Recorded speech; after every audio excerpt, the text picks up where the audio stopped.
Now, this might be a little bit short. Okay. And this is too long. So Okay. That's like a long bob.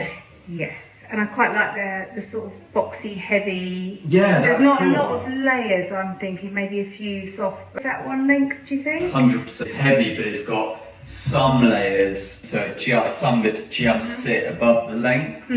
Got some shaping around the face. Yes. You know, just some shorter bits. Softening, yeah. I love that length. I just wasn't sure whether I was brave enough. So Yeah. a lot. That's really cool. I think it will look great.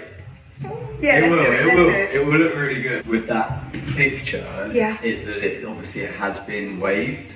Yes. So that is something to think Yeah. about. I just washed it and left it. If you washed it and left it, it wouldn't obviously look like No, that. no. But it would still look Yeah. cool. Do you know what I mean? Yeah. It'll make it feel thicker as well. Yes. You work better to cut it dry. Okay. Does that sound good? Yeah. Okay, cool.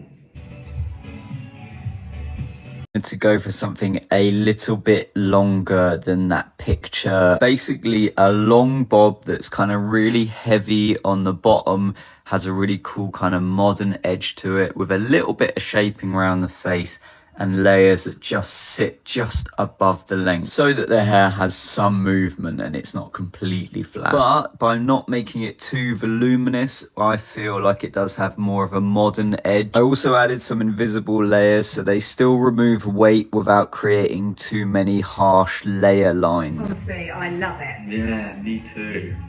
It's so cool. Like, It is, isn't it? yeah, it looks really modern.